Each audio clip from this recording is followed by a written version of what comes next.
Karya sakral dari begitu banyak masa dan begitu banyak tangan berisi sebagian fakta-fakta sejarah yang bisa dibuktikan, sebagian kisah mitos yang belum terbukti, sebagian puisi tentang keindahan yang mengagumkan, dan banyak nukilan misteri yang sulit dimengerti, mungkin bersandi, mungkin hanya salah penerjemahan.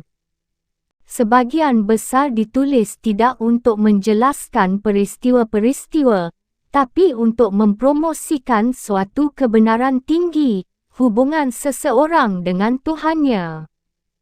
Hasilnya adalah suatu sumber yang kontradiktif, tak bisa diandalkan, mengulang-ulang, namun tetap sangat berharga, sering tersedia hanya satu untuk kita, dan ia juga secara efektif merupakan biografi yang pertama dan bernilai tinggi tentang Yerusalem. Pemimpin pendiri Ibrani, menurut Genesis, kitab pertama Bibel, adalah Abraham yang digambarkan bepergian dari Ur, di daerah yang kini masuk wilayah Iraq untuk menetap di Hebron. Inilah Kanaan, tanah yang dijanjikan kepadanya oleh Tuhan, yang menamai dirinya bapa masyarakat Ibrahim. Dalam perjalanannya, Ibrahim disambut oleh Melchizedek, raja atau pendeta Salem, penyebutan pertama Yerusalem dalam Bibel, demi nama El Elyon Tuhan paling tinggi. Ini menunjukkan Yerusalem sudah merupakan tempat ibadah orang Kanaan yang diperintah para raja dan pendeta. Belakangan Tuhan menguji Ibrahim dengan memerintahkan dia mengorbankan putranya, Ishak, di atas sebuah bukit di tanah Moriah, dikenal sebagai Bukit Moriah, Bukit Suci Yerusalem. Cucu Ibrahim yang nakal, Yakub, menggunakan siasat untuk membereskan warisan ini, tapi justru terjebak dalam pertarungan gulat dengan seorang asing yang ternyata Tuhan. Karena itu nama barunya adalah Israel, dia yang berjuang bersama Tuhan. Inilah tepatnya kelahiran rakyat Yahudi, yang hubungannya dengan Tuhan begitu mesra sekaligus menyiksa. Israel adalah bapa dari 12 pendiri suku yang bermigrasi ke Mesir. Ada begitu banyak kontradiksi dalam kisah-kisah para pendeta, sehingga semua itu tak mungkin dilacak masanya secara historis. Setelah 430 tahun, kitab Exodus menggambarkan kaum Bani Israel, yang tertindas sebagai budak-budak pembangun kota-kota Firaun, secara ajaib lolos dari Mesir berkat bantuan Tuhan, masih dirayakan orang Yahudi dalam festival Paskah, yang dipimpin oleh pangeran Ibrani bernama Musa. Saat mereka mengembara di Sinai, Tuhan menganugerahkan kepada Musa 10 firman. Jika kaum Bani Israel hidup dan beribadah menurut aturan-aturan Tuhan, Dia menjanjikan kepada mereka tanah Kanaan. Ketika Musa mencari sifat Tuhan ini, dengan bertanya, "Siapakah namamu?" Dia menerima jawaban larangan ilahiyah, "Aku adalah Aku, satu Tuhan tanpa nama," yang dalam bahasa Ibrani menjadi YHWH. Artinya Yahweh atau yang kemudian dilafalkan oleh orang Kristen menjadi Jehovah. Banyak orang Semit menetap di Mesir. Ramses kedua yang agung mungkin Firaun yang memaksa orang-orang Ibrani bekerja di kota-kotanya.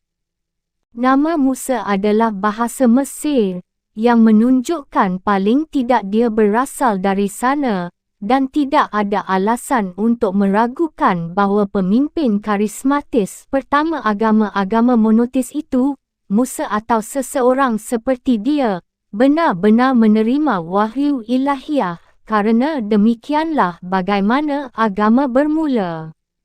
Tradisi masyarakat Semitik yang lolos dari penindasan dapat dipercaya, namun mengabaikan penanggalan. Musa memandang sekilas tanah yang dijanjikan dari Bukit Nebo, tapi meninggal dunia sebelum dia bisa memasukinya. Penggantinya lah Joshua, yang memimpin kaum Bani Israel memasuki Kanaan.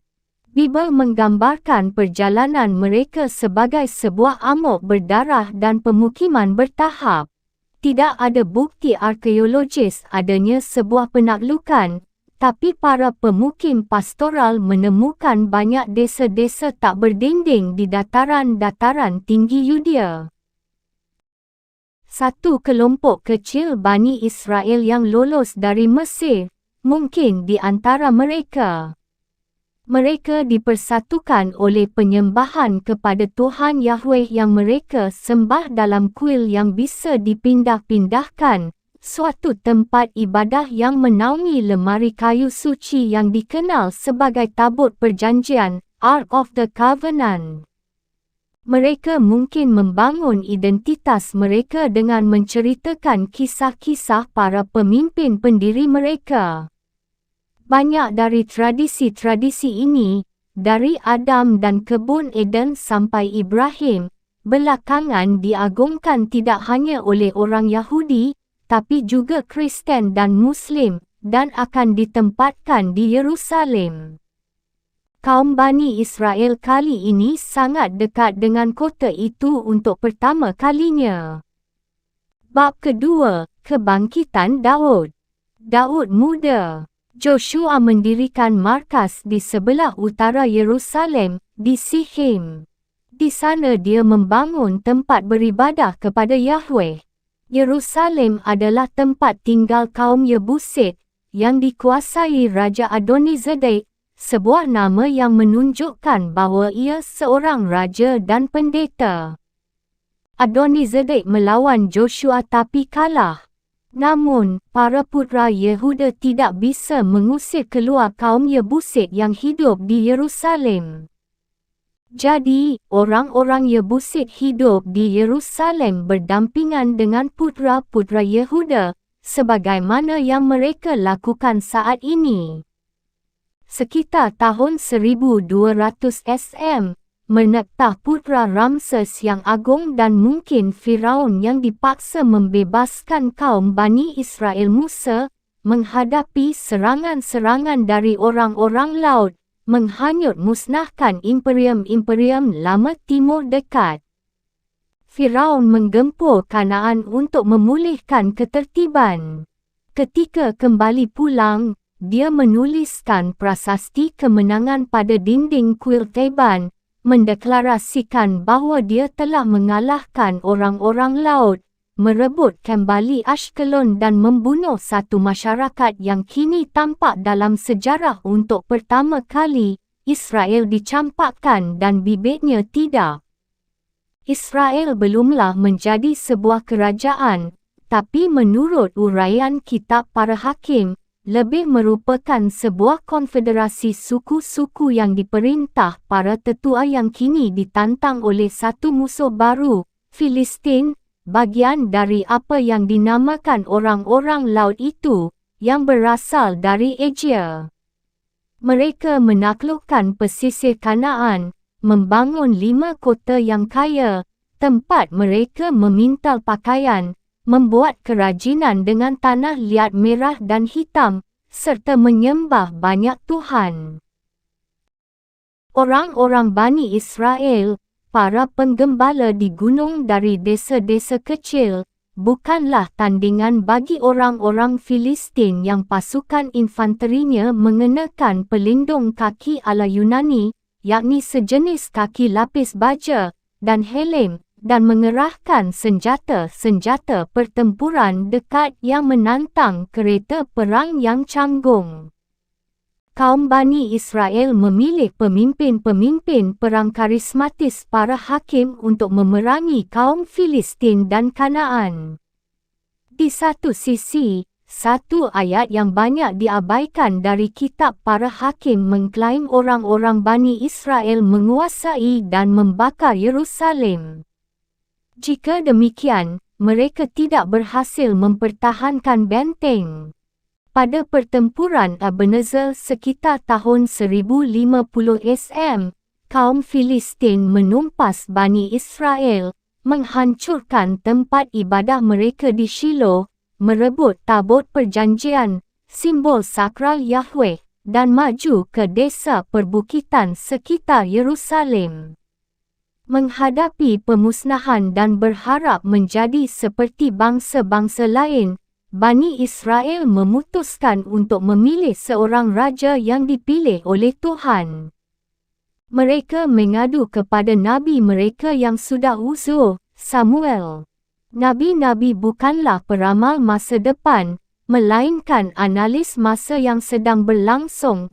Profetia dalam bahasa Yunani berarti menafsirkan kehendak para dewa. Orang-orang Bani Israel membutuhkan seorang komandan militer. Samuel memilih seorang petempur muda, Saul, yang dia urapi dengan minyak suci. Mengatur dari sebuah benteng puncak bukit di Gibeon Tel Alfol, hanya 3 mil sebelah utara Yerusalem, sang kapten rakyat Israelku ini mengukuhkan komandonya, mengalahkan orang-orang Moabites, Edomites dan Filistin. Tapi Saul yang secara mental tidak stabil, tidak cocok untuk mengemban mahkota. Dan roh jahat dari Tuhan mengganggunya. Samuel diam-diam melihat ke tempat lain. Dia merasakan adanya pemberkatan terhadap orang jenius di antara ke-8 putra Jesse dari Bethlehem. Daud, yang termuda, memiliki wajah merah lagi indah dan tampan untuk dilihat. Dan Tuhan berkata, "Bangkitlah, mengurapinya, karena begitulah dia adanya." Daud juga lincah bermain, seorang pria gagah berani, dan pria perang, dan berhati dalam segala hal.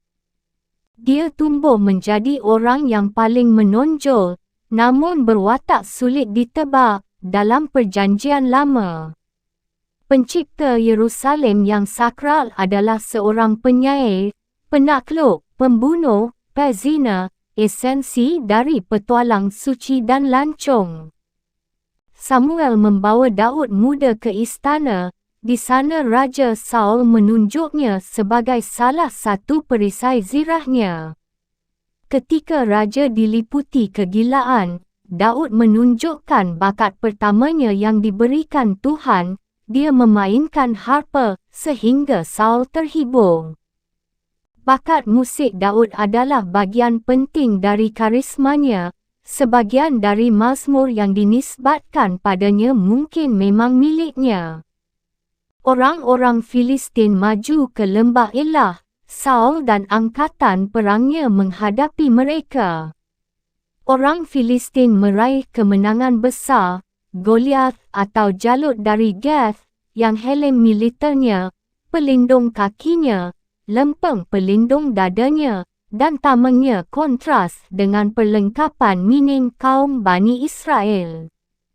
Saul takut dengan pertempuran yang teratur, jadi dia pasti lega, walaupun mungkin skeptis ketika Daud memerintahkan penembakan untuk mengalahkan Goliath. Daud memilih 5 batu halus dari sekali cakupan tangan, dan memasang kain pelontar. Dia melontarkan batu ke arah kening orang Filistin itu, dan benar batu mendarat di keningnya. Dia penggal kepala petempur yang jatuh itu dan orang-orang Bani Israel mengejar orang-orang Filistin sampai masuk ke kota Ekron. Seberapa pun kebenarannya, kisah itu menunjukkan bahawa sebagai anak muda, Daud mengukir namanya sebagai seorang petempur. Saul mengangkat Daud, tapi kaum perempuan di jalan-jalan bernyanyi, Saul telah membunuh ribuan musuhnya, Daud membunuh puluhan ribu musuhnya. Putra Saul Jonathan bersahabat dengan Daud, sementara sang putri, Michal, mencintainya. Saul membolehkan mereka menikah, tapi terusik oleh rasa cemburu, dia 2 kali berusaha membunuh menantunya dengan tombak. Putri Michal menyelamatkan Daud dengan merundukkannya dari jendela, dan dia belakangan diberi suaka oleh para pendeta Nob. Raja mengejarnya, membunuh semua pendeta kecuali 1, tapi Daud lolos kembali, hidup dalam pelarian sebagai pemimpin 600 pejuang. 2 kali dia merangkak di atas rajanya yang sedang tidur, tapi nyawanya selamat, membuat Saul meratap, "Kau memang lebih baik daripada aku." Akhirnya Daud membelot ke Raja Gath Filistin yang memberinya sebuah kota, Ziklag. Orang Filistin kembali menginvasi Yehuda dan mengalahkan Saul di Bukit Gilboa. Putranya Jonathan terbunuh dan raja sendiri tumbang oleh pedangnya. Bab ketiga, Kerajaan dan Kuil. Daud kota kerajaan. Seorang pria muda muncul di kamp David seraya mengklaim dia telah membunuh Saul. "Aku telah membunuh orang yang diurapi Tuhan." Daud membunuh pembawa pesan itu dan kemudian meratapi Saul dan Jonathan dalam puisi yang tiada usang. "Keindahan Israel dibunuh di atas tempat-tempatmu yang agung, betapa sang gagah perkasa tumbang. Kau para putri Israel, menangislah untuk Saul yang memberimu pakaian merah, dengan kenikmatan-kenikmatan lain, yang memakaikan ornamen-ornamen emas pada pakaian kalian." Saul dan Jonathan tampan dan menyenangkan dalam hidup mereka, dan dalam kematian mereka, mereka tidak terbelah, mereka lebih gesit dari elang, mereka lebih kuat dari singa. Betapa sang gagah perkasa dan persenjataan perang telah punah. Di pagi buta ini, suku-suku selatan Yehuda mengurapi Daud sebagai raja dengan Hebron sebagai ibu kotanya, sementara putra Saul yang selamat, Ishboset, menggantikannya memerintah suku-suku selatan Israel. Setelah perang 7 tahun, Ishboset terbunuh dan suku-suku utara juga mengurapi Daud sebagai raja. Kerajaan itu bersatu, namun perpecahan antara Israel dan Yehuda adalah sebuah perpecahan yang hanya bisa disembuhkan oleh karisma Daud. Yerusalem, yang dikenal sebagai Jebus merujuk ke penghuninya yang orang-orang Yebusit, berdiri tepat di sebelah selatan benteng Saul, Gibeon. Daud dan angkatan perangnya maju ke benteng Zion, menghadapi benteng-benteng tangguh yang belum lama ini ditemukan di sekitar mata air Gihon. Konon, Zion tak tergoyahkan dan bagaimana Daud merebutnya masih sebuah misteri. Bibel menggambarkan orang-orang Yebusit membariskan orang buta dan pincang di dinding benteng, sebuah peringatan kepada setiap penyerang tentang apa yang bisa menimpa mereka. Meski begitu, raja tetap menerobos kota melalui apa yang disebut Bibel Ibrani sebuah zino. Ini mungkin sebuah terowongan air, salah satu jaringan yang kini diekskavasi di Bukit Ofel, atau mungkin nama mantra sihir. Apapun, Daud merebut benteng Zion, itu adalah kota Daud. Boleh jadi perebutan itu hanya sebuah kudeta istana. Daud tidak membunuh orang-orang Yebusit, dia hanya mengkooptasi mereka ke dalam istana kosmopolitan dan angkatan perangnya. Dia mengubah nama Zion menjadi kota Daud, membetulkan dinding-dinding dan mengembalikan tabut perjanjian yang direbut saat pertempuran ke Yerusalem. Kesuciannya yang angker membunuh salah satu dari mereka yang memindahkannya, maka Daud menempatkannya bersama seorang gate terpercaya sampai keadaan aman.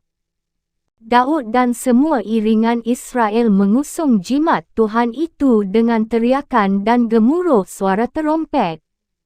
Mengenakan cawat pendeta, Daud menari-nari di hadapan Tuhan dengan kebesarannya. Imbalannya, Tuhan menjanjikan kepada Daud, rumahmu dan kerajaanmu akan ditegakkan selamanya. Setelah berabad-abad pergumulan, Daud pun mendeklarasikan bahawa Yahweh telah menemukan rumah permanen di sebuah kota suci. Michal putri Saul mencemooh penyerahan diri suaminya yang setengah telanjang kepada Tuhan sebagai bentuk kesombongan yang vulgar. Sementara kitab-kitab awal Bibel adalah gabungan naskah-naskah kuno dan kisah-kisah bertanggal di belakangnya yang ditulis jauh sesudahnya, gambaran tentang Daud yang misterius tidak heroik, yang terkubur dalam kitab Samuel kedua dan kitab Raja-Raja pertama, terbaca sangat gamblang, sehingga mungkin itu didasarkan pada memoir seorang kerabat istana. Daud memilih benteng ini sebagai ibu kotanya kerana ia bukan milik suku utara mahupun sukunya sendiri, iaitu suku selatan Yehuda. Dia membawa perisai-perisai emas dari musuh-musuh yang ditaklukkannya ke Yerusalem, tempat ia membangun sendiri sebuah istana, mengimpor kayu cedar dari Finik sekutunya di Tyre. Daud diceritakan telah menaklukkan sebuah kerajaan yang terentang dari Lebanon sampai ke perbatasan Mesir, ke timur menuju wilayah yang kini termasuk Yordania dan Syria, bahkan menempatkan satu garnison di Damaskus. Satu-satunya sumber kita tentang Daud adalah Bibel, antara tahun 1200 sampai tahun 850 SM. Imperium-imperium Mesir dan Mesopotamia sedang redup dan meninggalkan sekelumit catatan-catatan kerajaan, tapi mereka juga meninggalkan sebuah kevakuman kekuasaan. Daud benar-benar ada, sebuah prasasti yang ditemukan pada tahun 1993 di Tel Dan di Israel Utara, bertengara abad ke-9 SM menunjukkan bahawa Raja-Raja Yehuda digelari Dewan Daud, membuktikan bahawa Daud adalah pendiri kerajaan. Yerusalemnya Daud adalah Yerusalem yang mungil. Pada masa ini, kota Babylon di wilayah Iraq saat ini mencakup 2,500 hektar, bahkan kota terdekatnya, Haza, luasnya 200 hektar. Yerusalem mungkin tidak lebih dari 15 hektar, hanya cukup untuk menampung sekitar 1,200 orang di sekitar benteng. Tapi, penemuan-penemuan mutakhir benteng-benteng di atas mata air Gihon membuktikan bahawa Zion di bawah Daud jauh lebih substansial ketimbang yang pernah diduga sebelumnya, sekalipun ia sangat jauh dari ibu kota imperium. Kerajaan Daud, yang ditaklukkan bersama serdadu-serdadu bayarannya dari Kret, Filistin dan Hittite, juga bisa dipercaya, sekalipun dibesar-besarkan oleh Bibel. Tentara pemberontak Maccabee, jauh sesudahnya, dapat menunjukkan bagaimana jagoan-jagoan perang yang dinamis bisa dengan cepat menaklukkan sebuah imperium Yahudi selama masa kevakuman kekuasaan. Suatu malam, Daud sedang beristirahat di atas atap istananya. Dia melihat seorang perempuan membersihkan diri dan perempuan itu terlihat sangat cantik. Dan Daud mengirim utusan untuk menyelidiki dan menanyakan tentang perempuan itu. Dan seseorang berkata, bukankah dia Batsheba? Perempuan itu menikah dengan salah satu kapten serdadu bayaran non-Israel, Uriah orang Hittite. Daud memanggil perempuan itu yang kemudian masuk ke kamarnya dan berbaring bersamanya, membuat perempuan itu hamil. Raja memerintahkan komandannya, Joab, memanggilkan suami perempuan itu yang baru pulang dari perang di daerah yang kini masuk wilayah Yordania. Ketika Uriah tiba, Daud memerintahkannya pulang untuk mencuci kakimu, meskipun sesungguhnya dia menginginkan Uriah tidur dengan Batsheba untuk menutupi kehamilannya. Tapi Uriah menolak, sehingga Daud memerintahkannya membawakan surat ke Joab, tempatkan Uriah di garis depan perang paling sengit yang mungkin membuatnya keranjingan. Uriah pun terbunuh. Batsheba menjadi isteri favorit Daud, tapi Nabi Nathan menceritakan kepada raja kisah tentang seorang pria kaya yang memiliki segalanya, tapi mencuri satu-satunya domba milik seorang pria miskin. Daud terenyuh oleh ketidakadilan itu. Pria yang tega melakukan itu pasti akan mati. "Engkaulah orang itu," jawab Nathan. Raja menyadari bahawa dia telah melakukan sebuah kejahatan yang keji. Dia dan Batsheba kehilangan anak pertama mereka yang lahir dari dosa, tapi putera kedua mereka, Sulaiman, tetap hidup. Jauh dari sosok istana ideal seorang raja suci, istana yang dipimpin Daud adalah sebuah sarang beruang yang nista dan kejam yang terasa benar dalam detail-detail kisahnya.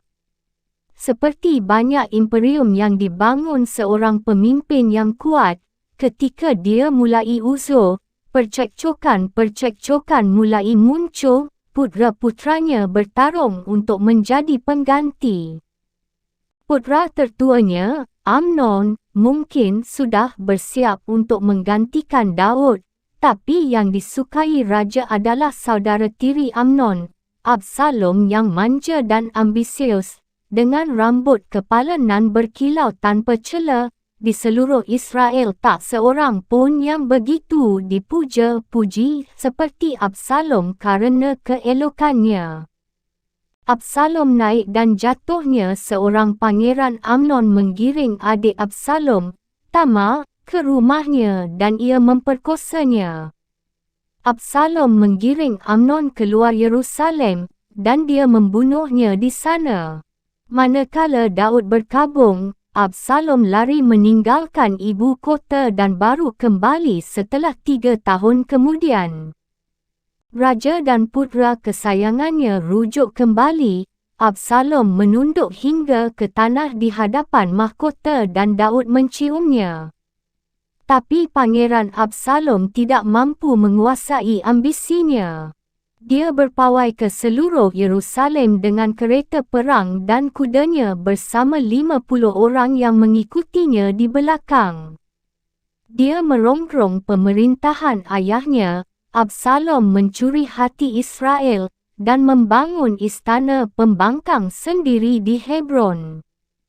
Orang-orang mengalir ke sang matahari terbit, Absalom. Tapi kini Daud mendapatkan kembali sebagian semangat lamanya.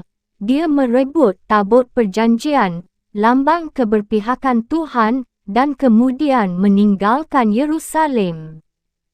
Ketika Absalom mengukuhkan dirinya di Yerusalem, sang raja tua membangun kekuatan.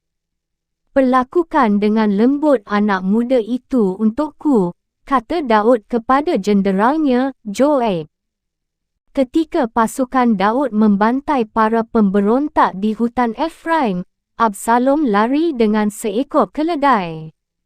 Rambutnya yang warna-warni mengubah penampilannya, dan keledai itu melaju di bawah dahan-dahan lebat sebuah pohon ek, dan kepalanya tersangkut di dahan dan dia pun bergelantung di udara, dan keledai itu menjauh darinya. Ketika keberadaan Absalom diketahui, Joab membunuhnya dan mengubur mayatnya di sebuah lubang galian, bukan di samping pilar yang dibangun raja pembangkang itu untuk dirinya. "Apakah Absalom si anak muda itu selamat?" tanya raja penuh cemas. Ketika mendengar bahawa sang pangeran sudah mati, dia pun meratap, "Oh, putraku, Absalom, putraku, putraku, Absalom, apakah aku akan mati demi engkau Tuhanku, oh Absalom, putraku, putraku. Ketika bencana kelaparan dan kekacauan melanda kerajaan itu, Daud berdiri di Bukit Moriah dan melihat malaikat maut mengancam Yerusalem. Dia mengalami suatu teofani, penerimaan wahyu ilahi, yang di dalamnya dia diperintahkan untuk membangun sebuah altar di sana. Mungkin sudah ada sebuah tempat ibadah di Yerusalem, yang penguasanya digambarkan sebagai raja-raja pendeta. Salah satu penghuni asal kota itu, Araunah orang Yebusit, memiliki tanah di atas Moriah yang menunjukkan bahawa kota itu telah meluas dari Ofel ke bukit terdekatnya. Jadi Daud membeli lantai pengirik dan sejumlah sapi seharga 50 shekel perak. Dan Daud membangun di sana sebuah altar untuk Tuhan dan menyuguhkan sesaji panggang dan sesaji perdamaian. Daud merencanakan membangun sebuah kuil di sana dan memesan kayu cedar ke Abibaal, Raja Finik dari Tair. Itulah momen pentahbisan dalam karirnya, menyatukan Tuhan dan rakyatnya, penyatuan Israel dan Yehuda, dan pengurapan Yerusalem sendiri sebagai ibu kota suci. Tapi itu tidak terjadi. Tuhan mengatakan kepada Daud, engkau tidak boleh membangun sebuah rumah atas namaku, kerana engkau telah menjadi manusia perang dan telah menumpahkan darah. Kini setelah Daud menjadi tua dan renta, para kerabat istananya dan para putranya bersiasat untuk sukses. Putra lainnya, Adonijah, ikut memperebutkan takhta, sementara seorang gundik yang cekatan, Abishag, dibawa masuk untuk mengalihkan perhatian Daud. Tapi para pengatur siasat itu kurang memperhitungkan Batsheba. Sulaiman, kuil. Batsheba merebut takhta untuk putranya, Sulaiman.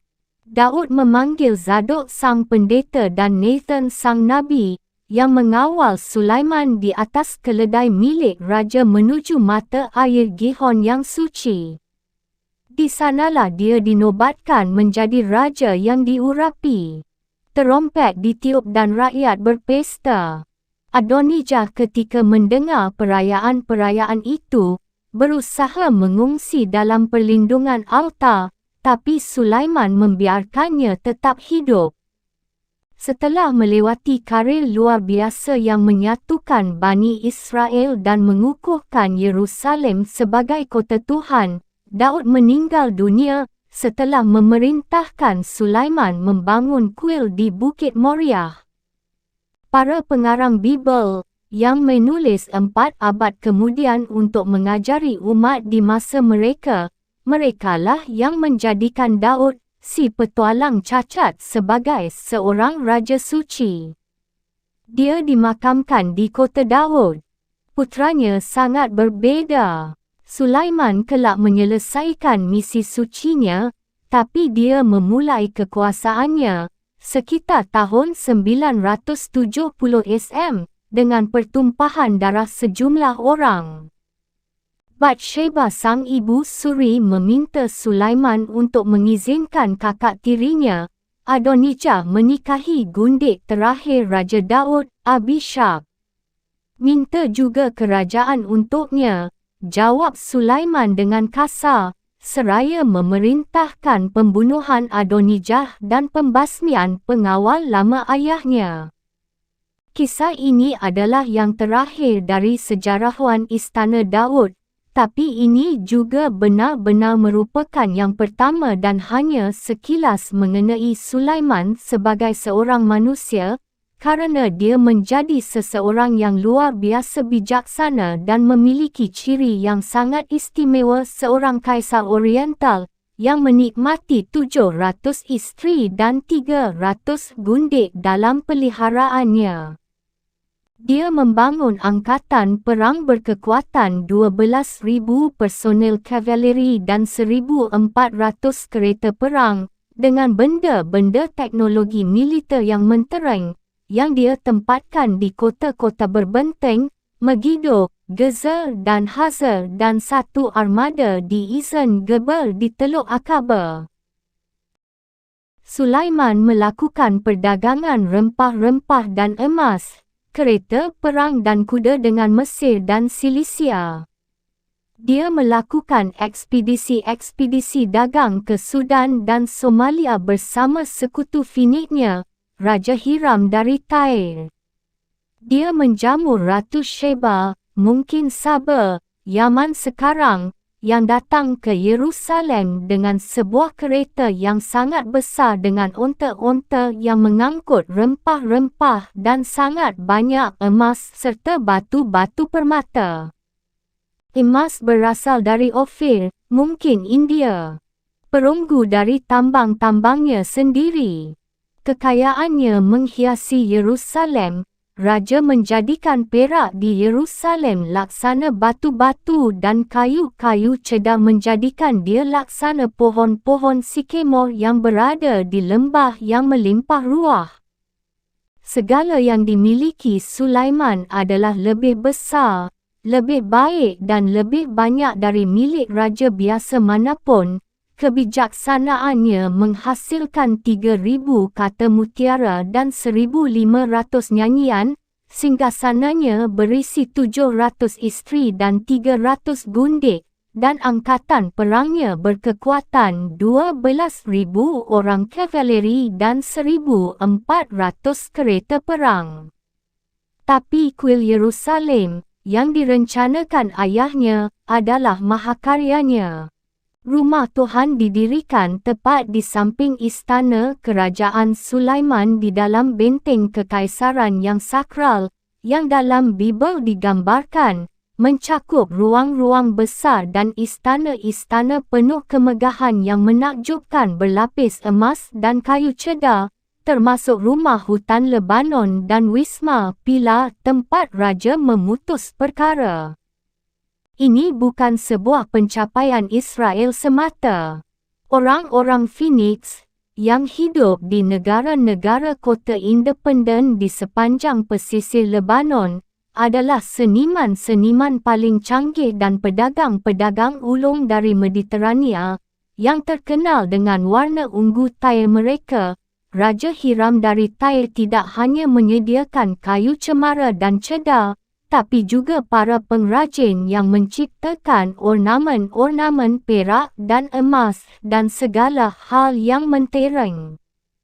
Kuil itu bukan hanya sebuah tempat ibadah, ia merupakan rumah Tuhan, sebuah kompleks yang terdiri dari 3 bagian, berdiri dengan luas sekitar 33 kali 115 kaki, dalam sebuah lingkungan yang dikelilingi dinding.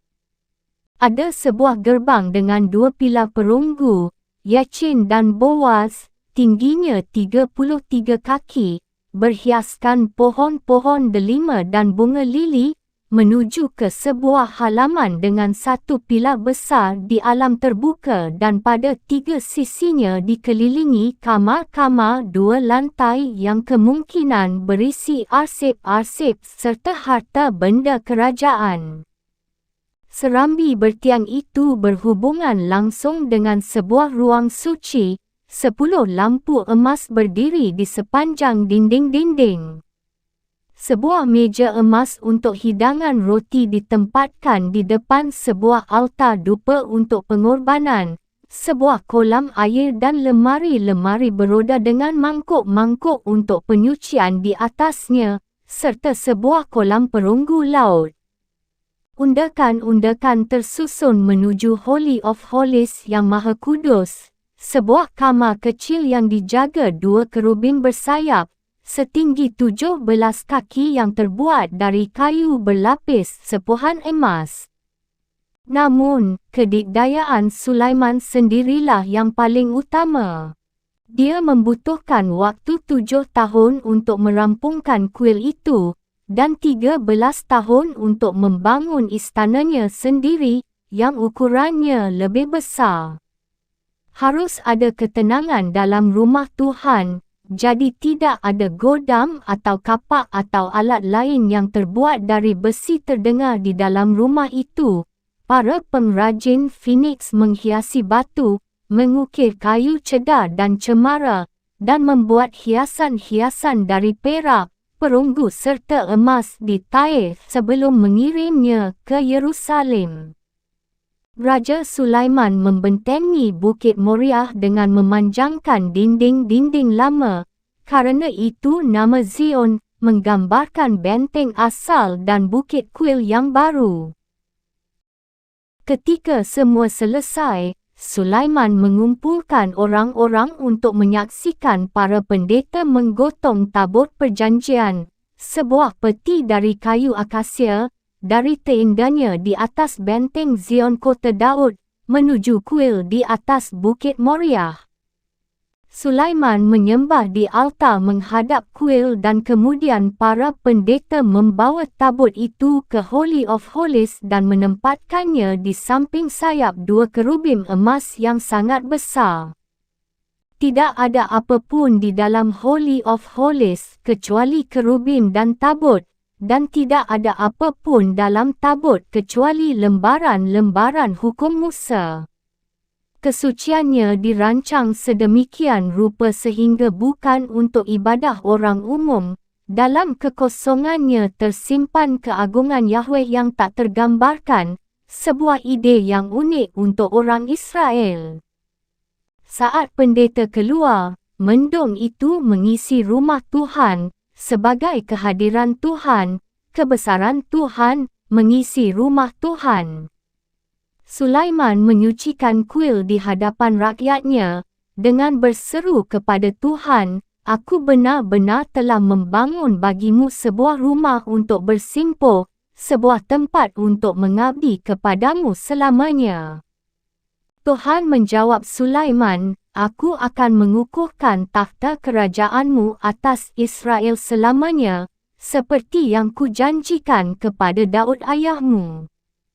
Inilah perayaan pertama yang berkembang menjadi ziarah-ziarah besar dalam kalender Yahudi. 3 kali setahun Sulaiman menyuguhkan sesaji panggang di atas altar itu.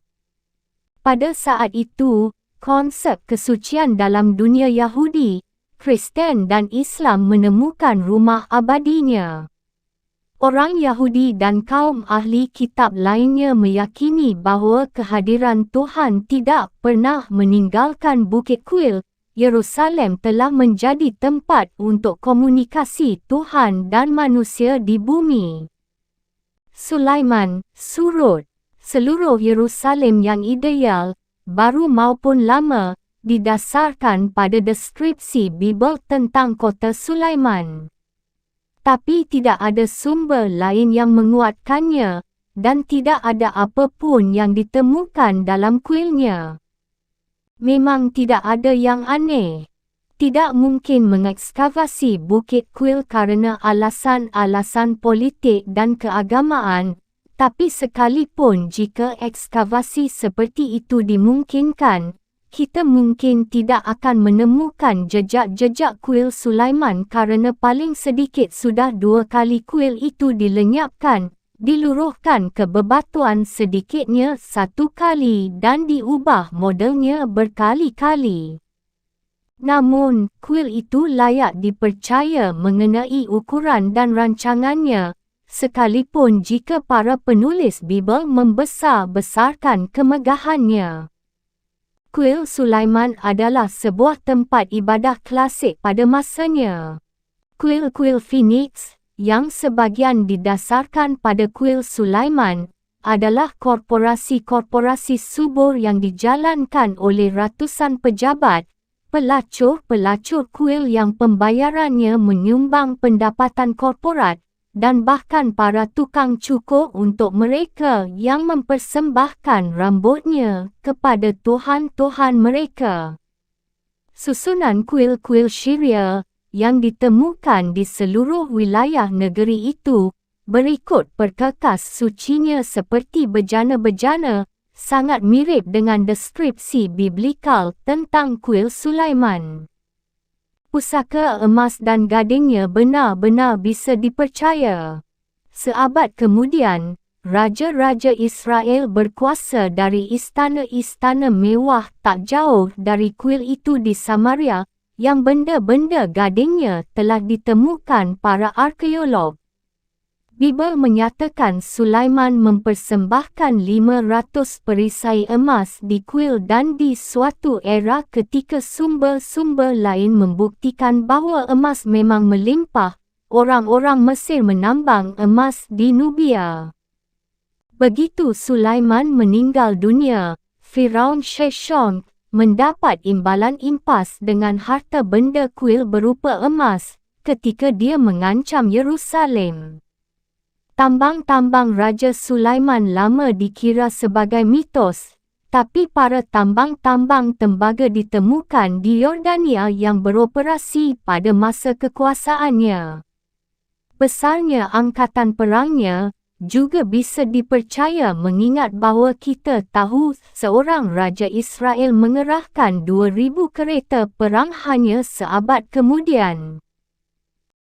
Sekalipun jika kedikdayaan Sulaiman dibesar-besarkan, gambaran tentang masa-masa surutnya terlalu benar untuk diabaikan. Raja bijaksana menjadi seorang tiran yang mendanai kemegahan-kemegahan monumentalnya dengan pajak tinggi dan hukuman-hukuman cambuk, menjadikannya semakin tidak popular. Yang membuat jijik para pengarang biblikal mantheis, yang menulis 2 abad kemudian, Sulaiman menyembah Yahweh dan dewa-dewa lokal lainnya, dan lebih dari itu dia mencintai banyak perempuan aneh. Sulaiman menghadapi pemberontakan dari Edom di selatan dan Damaskus di utara. Jenderalnya Yerobeam mulai merencanakan pemberontakan di antara suku-suku utara.